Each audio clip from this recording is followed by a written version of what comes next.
Welcome to another Mixtape Monday, my tarot maniacs. I'm Annabelle. I'm a tarot practitioner and psychic for over 35 years.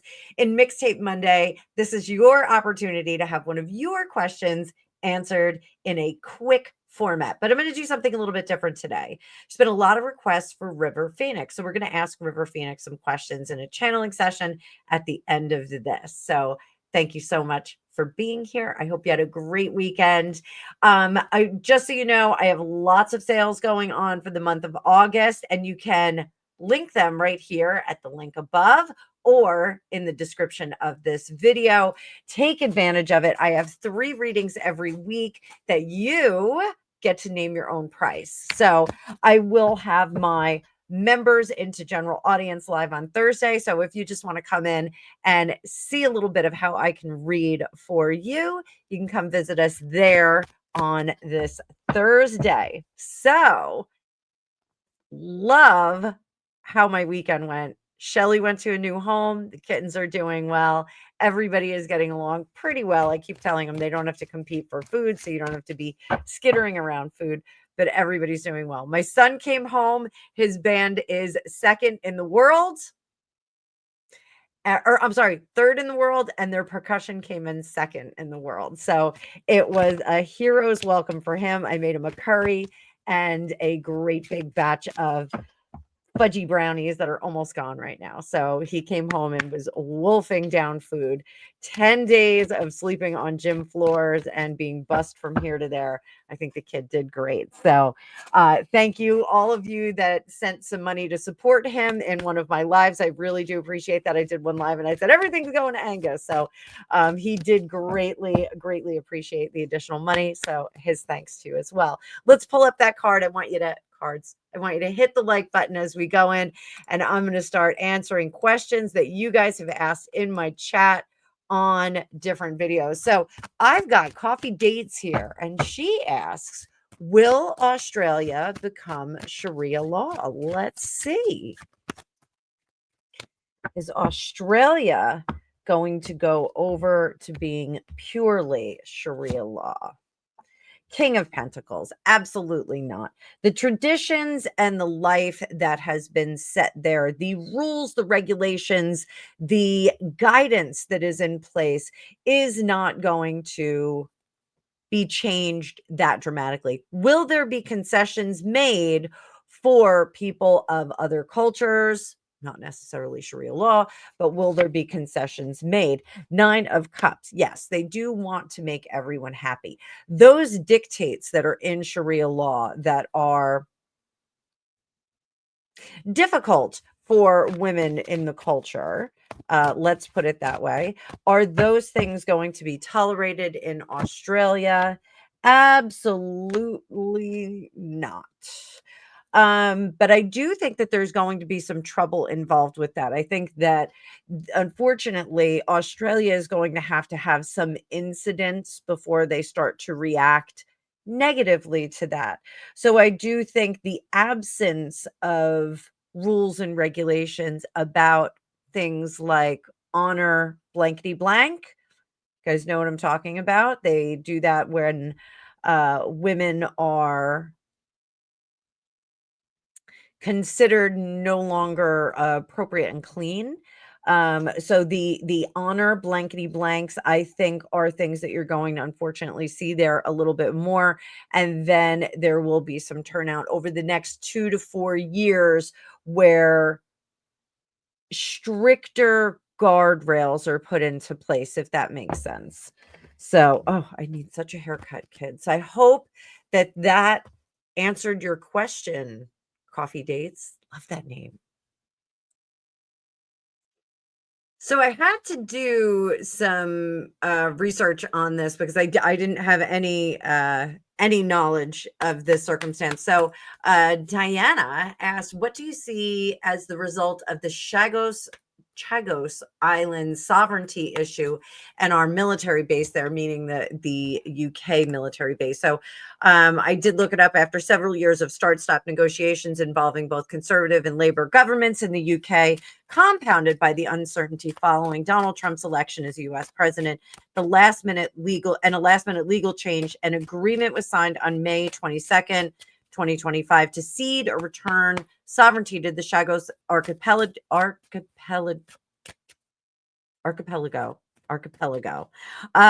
to Mauritius. So the question is about the military base there. So let's see. Let's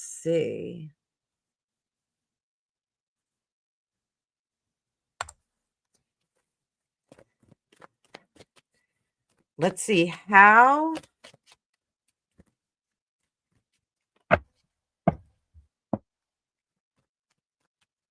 the restored leadership intends to manage the military base, the United Kingdom military base. Chariot. Go on now, go. Six of Pentacles. The Hermit underneath. King of Wands. Ace of Pentacles. And the Two of Pentacles. I think that there will be a concession to have some kind of British presence there, but I don't think it will be. I think they are going to take over the military bases there. They're going to work out some kind of a deal and then carve out like a little small section for a few British personnel there. I don't think that they really want the influence there. So, it feels occupied to them. How is that going to work out? So I do think so. To be sure, my prediction is that the inbound leadership is going to say to the British Navy and the military forces that are there, thank you very much. Did a great job keeping our place safe, but there's the door. And if you want to leave like a small contingent of people, that would be great. This is kind of the blueprint for formerly occupied locations when they overcome the forces that are occupying that area. They say, bye-bye, don't come back. So the British military, I think, will request to leave some people there and also have some restoration, because if they built the military base, I'm sure there's going to be some comment of restoration or a rental fee or something like that.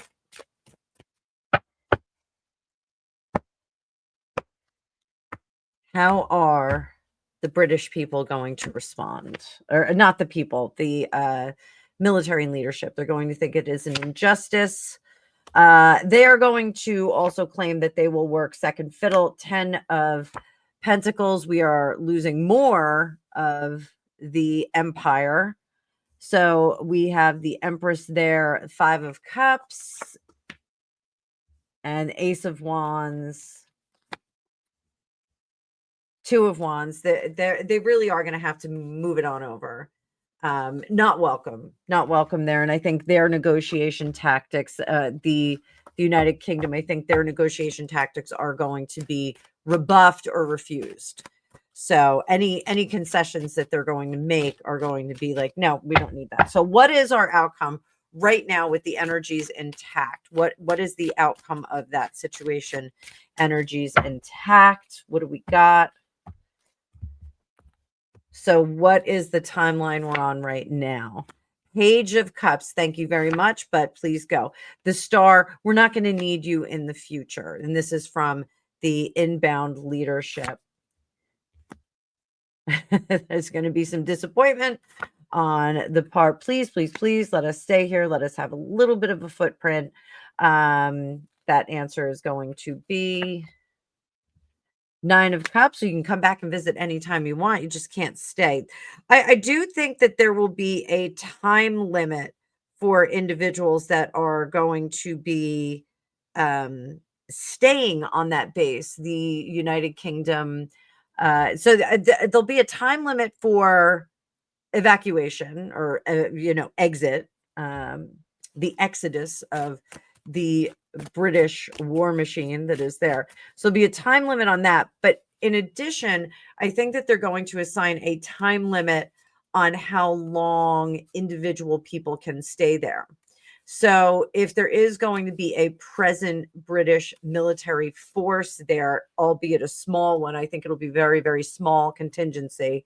I do think, and it'll be to represent, Britain's interest in those waters, Britain's interest in those areas, and what's happening in those governments, and that's really what it's going to be about. We're just going to keep an eye on things.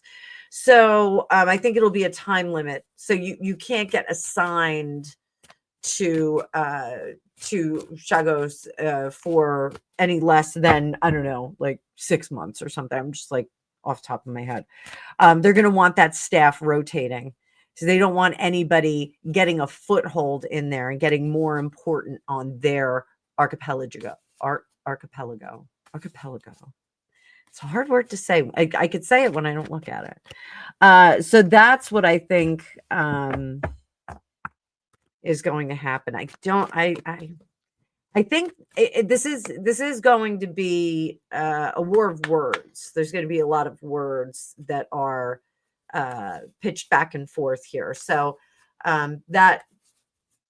that I think is fair enough. So ultimately, where are we 6 months from now? Let's look at 6 months from now.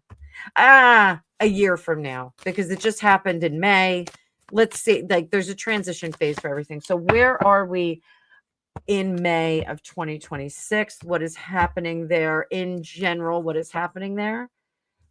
Chariot, not a lot of progress. What is the British contingency doing? Leaving. They'll still be leaving in a year. What is the new leadership doing? Three of Pentacles, working with other neighbors and other forces to come together. They're going to be coming together. So in a year, Eight of Pentacles, their work is going to be done. In a year, they're going to be making some poor choices about who they are partnering up with. I do think now in a year, they're going to have some offers of people to take up some space there, other nations that want to have some representation in that particular part of the world. And I think we're going to see that coming. They'll have some interesting individuals there. They're going to be making some interesting alliances. So what else can I tell you about Great Britain? Queen of Swords. That is going to cause a problem with Britain. And then we have two more cards here. The Fool in reverse and the Three of Swords in reverse. So the new leadership is going to try and correct that, and they're going to try and be friends with everybody. I don't know how well this works out for them. I think they invite a lot of people to the party. It seems like there's vacancy, and they're going to invite some people to the party that are not going to be so nice. So I do hope that kind of stays as cool as possible. We don't need another hotspot on planet Earth, but great question. We'll keep looking at that as we move forward. So thank you, Diana, for that question.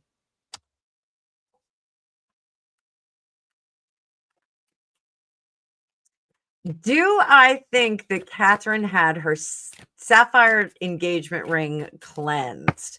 And we were talking about the Hope Diamond in my Super Nat Saturday video with my husband, Gregopedia. Hope you guys are enjoying the new programming that we're putting together. If you haven't seen that video, you can go watch it over here. But we were talking about cleansing crystals and engagement rings, gems, those sorts of things. Has Catherine had her engagement ring cleansed? Now that would remove the traces of Diana. King of Swords, I don't think she has. Seven of Wands and the Sun in reverse. I think she actually welcomed that kind of energy into her marriage and into her life. I think she is one that would not allow that energy to control her, but she would control it and ease it out in small doses. So, that being said, I wonder about the royal jewels. Is there some kind of ritual cleansing of those royal jewels where they smudge them or smoke them or do blessings on them? Is there something like that? The Tower of London, Six of Swords, it's a practice that they have gotten away from. And we have the Ace of Cups in the past and the Nine of Wands. So I do think that the jewelers are under the impression that handling with the white gloves creates an environment where energies are not going to be transmitted and they're not going to interfere with the wearer. So I think that that's pretty cool. But I would like to have a little bit of that Anne Boleyn or Queen Elizabeth I energy trickle down onto me. So, cool question. Cool question. So, I appreciate that one for sure. So, this was an interesting question. I'm actually going to do the last two questions are both from Sophie. So, first one, Carol Middleton seems a bit pushy and interfering. Let's see what she's really like. Let's see what she's really like.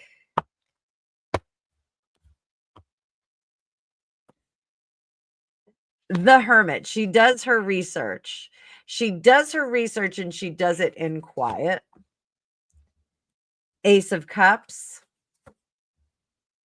Ace of Swords. She's very smart. Three of Wands back there. She loves the alliances. Five of Cups. And outcome. Eight of Wands. So I don't think that she is pushy, but I do think that she is strategic. Now, strategic and calculating carry a little bit of a different flavor.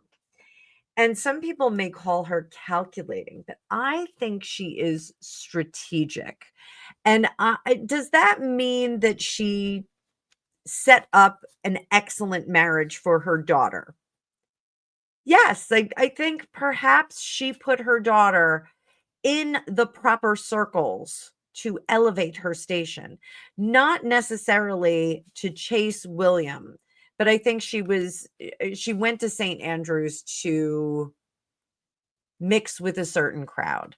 And job well done, Carol Middleton. Her daughter made a fine match with the heir to the throne. And if there was a little bit of interference in that, um, I don't think that's the worst thing in the world. I think that Catherine is a very considerate person in the sense that she considers what the outcome of her actions will be. She does not come off as rash or uh,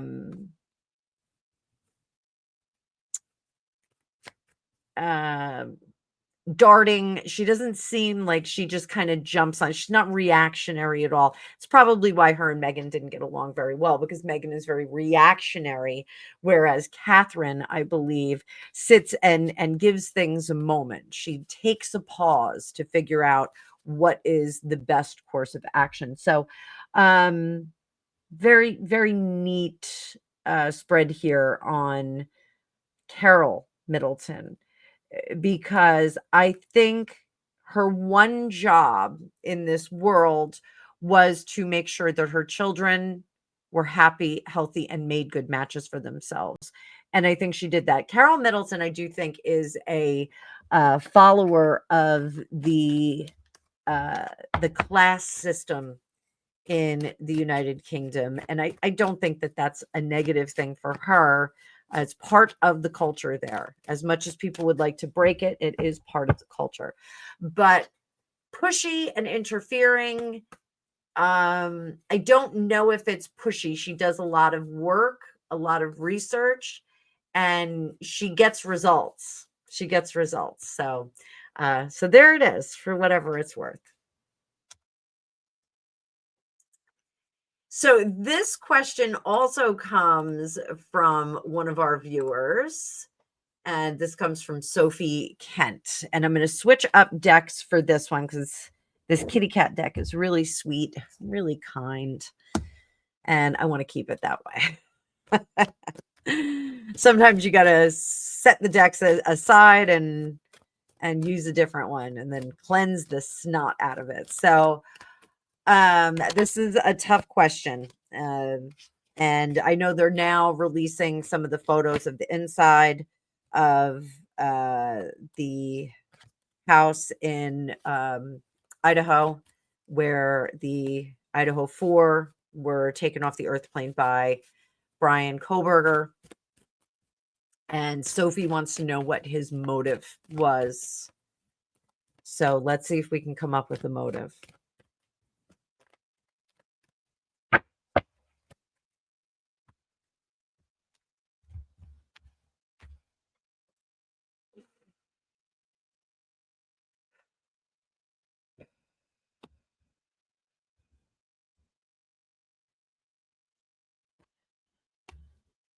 Oof.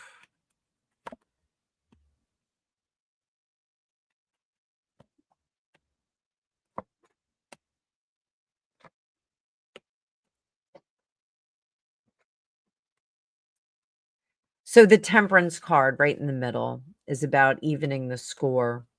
And we're now finding out that he may have asked out one of those beautiful young gals. He may have asked her out and she likely rebuffed him. And that may have been why he chose that particular house.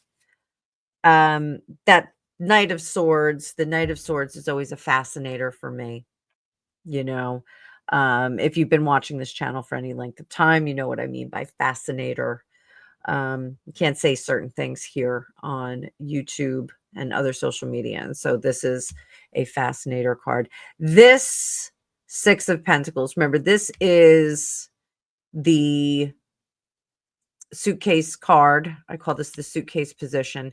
And that is what we should go back in time and bring into our future. And this is mercy. He left his mercy at home. He did not bring it with him. Remember that for my tarot students, when we see the Six of Pentacles, it's about generosity and giving and gifting and trying to set things right. But we typically have people in unequal positions of power. We have the powerful, the wealthy, the well-heeled, helping the downtrodden and broken. So this can apply to financial situations. This can also apply to emotional situations, that kind of thing. So keep that in mind when you are reading your tarot. Up here, conscious mind and subconscious. Subconscious is, I need people to see me. I need to come out from the shadows. Everyone's saying that he wanted to plan the perfect crime, but I don't think that that's necessarily what he wanted to plan. I think he was trying to plan a name for himself. And if this was potentially the first of many, so that he could obtain some notoriety. And I do think that there was someone who said there may have been another crime that he may have been involved in. Notoriety was what he was looking for. Notoriety. He was building his resume. It sounds horrible, I know. I'm sorry. He was building his resume. And over here, this is the choice to lead a different life. He is now fully exposed as the creep that he is. And now he will fully embrace that. So I would not be surprised if we see from Brian Koberger jailhouse interviews where he acts amok like Charles Manson. Remember, Charles Manson gave some of the wildest interviews ever.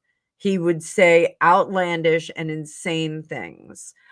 Ted Bundy as well. And I think that Brian Koberger would rather be aligned with the likes of Ted Bundy rather than Charles Manson, because Charles Manson did seem disjointed and kind of in his cups, if you know what I mean, or in his substances, though he said he didn't have that kind of a problem. Whereas Ted Bundy was much more an intellectual and trying to wrap himself around others. So I won't be surprised if we don't see interviews with him coming out. People are going to try and get interviews with him. I know the trend over, and I hate to call it a trend, but over the last 10, 15 years, is it not to give the names of the perpetrators out because people are seeking notoriety. He sought notoriety. He got it. You know, it was a crime without a perpetrator for a bit of time. I think it was 2 weeks, and everyone was waiting to find out who this monster was, and now the monster is out in the light, and now I think he may fully embrace that monstrous kind of mindset, but he will do it in the sense of I'm a very smart person, and this is, it was an experiment, and there were things that had to happen. I know it sounds terrible. I'm not discounting the horror of it all, but amazing question there. Amazing question. So thank you, Sophie, for posting that. You will see it on Mixtape Monday, which happens every Monday. And if you have questions that you want to see, drop them down below. I would love to see some of your questions on this particular video. But this is a question, River Phoenix is one that has come up time and time again with viewers and even friends. Now, I was a huge River Phoenix fan. I loved him. He was about the same age as me. And he was, by all accounts, he grew up in a cult. I don't know if you know that. And then the family escaped the cult. And or I shouldn't say they escaped it. They left. Sometimes people just leave. They don't leave in the middle of the night. But River Phoenix, beloved, extraordinary actor. Notable names that took his place. I think Leonardo DiCaprio was truly the heir to River Phoenix. Let's see what River Phoenix has to say. He was very, very good friends with Johnny Depp. Johnny Depp was absolutely shattered after his death at his club, the Viper Room in LA. And River Phoenix had ingested a lot of different substances that night, including, not limited to, cold medicine, because he was having quite a cold. And his brother Joaquin was there, as well as his girlfriend Samantha Mathis. Samantha Mathis has kept a lower profile than Joaquin Phoenix. Joaquin Phoenix, of course, has much acclaim in Hollywood to this day and is a fantastic actor of his own right. So, River Phoenix.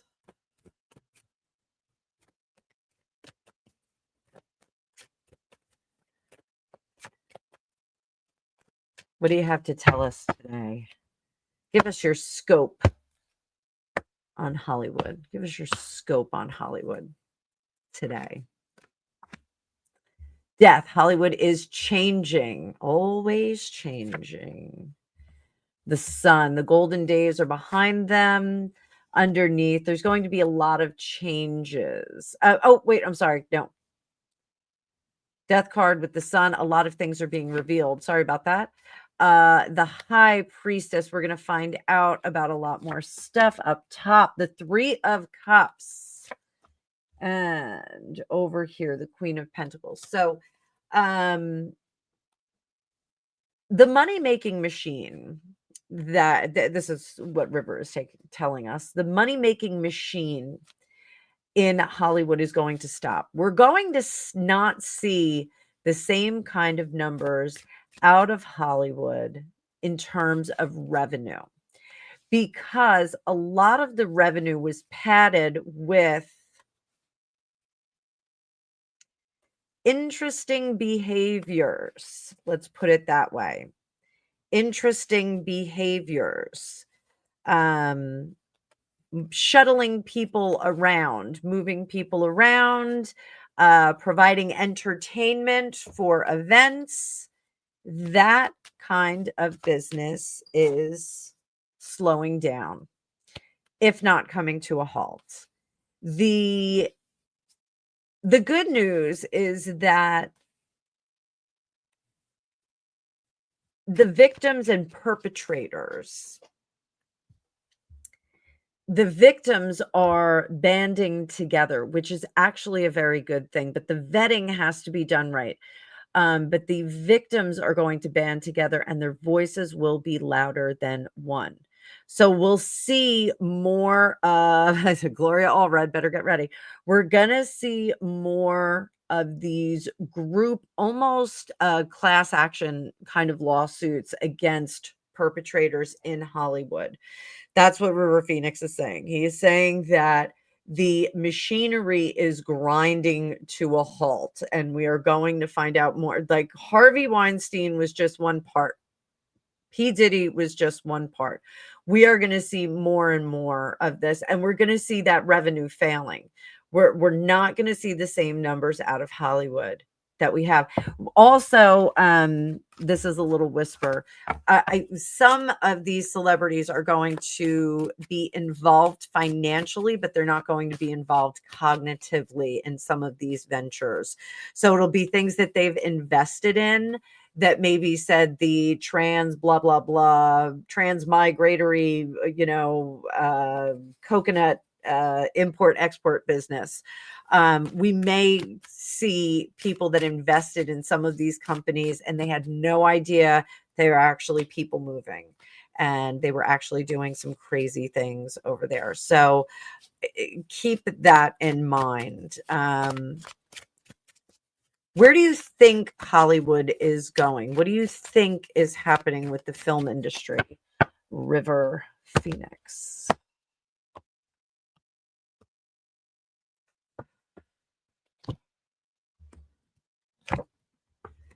They are going to go back to making movies.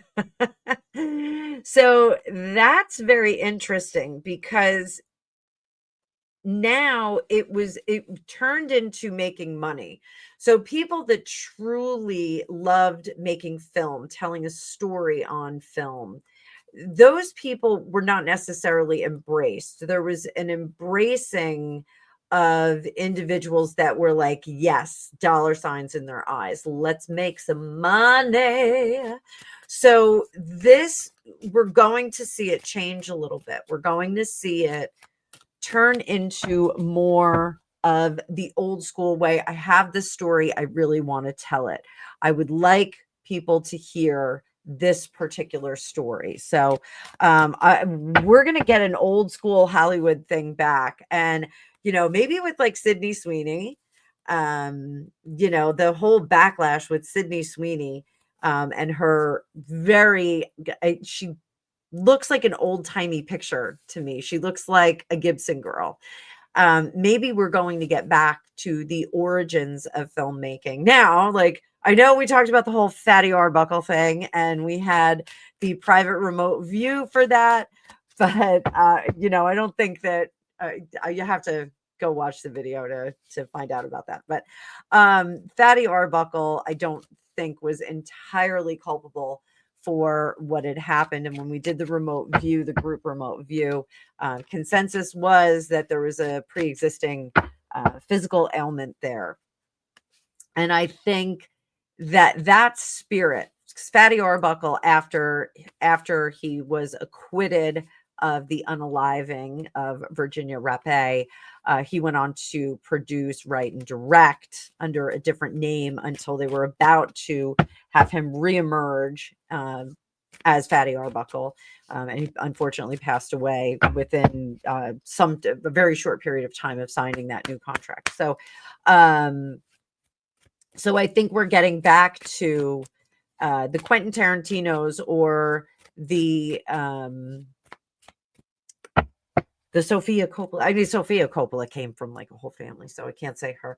But Quentin Tarantino kind of came out on his own. It wasn't like, he, had all this nepotism. He wasn't like Steven Spielberg's son or something where he could, make a movie very easily with a lot of backing.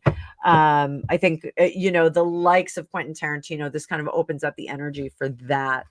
Let's ask a question of River about his friend Johnny Depp, his good friend Johnny Depp. So, River, do you think that Johnny Depp will make a full recovery from his past relationship? The son, yeah, he's on his way. What advice? Page of Swords, be smart. Tower, watch out for people that are trying to wreck you. Heal, buddy, heal. Start anew. What about his love life? He says 9 of Swords, his love life is causing him a lot of stress. Unfortunately, Johnny Depp, is probably going to harbor a lot of stress about relationships since the demise of that last marriage. Did not go gently into that good night, but I think we're good for now, guys. I think we're good. So that was a great question. I appreciate it. There were a number of people that had requested that. A number of people had requested the River Phoenix reading. So I thank all of you that had asked for that. I was a huge River Phoenix fan. I still think he was absolutely gorgeous. And like I said, Leonardo DiCaprio, I think, kind of took up the River Phoenix archetype and moved right into that. We saw that with Basketball Diaries and What's Eating Gilbert Grape, again with Johnny Depp. But, fun fact about River Phoenix, he was supposed to play the role that Christian Slater took up in Interview with the Vampire. So he would have been that young interviewer that was actually interviewing the vampire. So I was very sorry that he did not get to play that role. I thought it would have been great. But as always, thank you so much, everybody. I desperately need a haircut. I desperately need to get to my hairdresser down at Chop Chop Bang Bang. Steven Statlin, awesome guy. Love him so much. Been friends with him for years. But I hope you enjoyed this. And we have some neat stuff coming up for Two for Tuesday. We're going to be talking about the Wayward Sons, Prince Andrew and Prince Harry.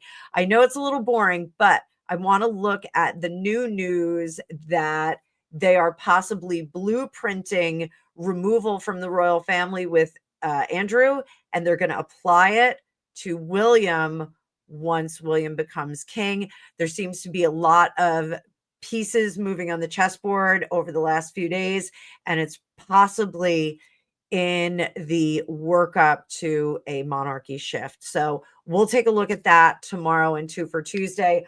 On Wednesday, we will be talking about Trump federalizing the DC police force. This is going to be an interesting thing. I don't know if it's going to go over really big.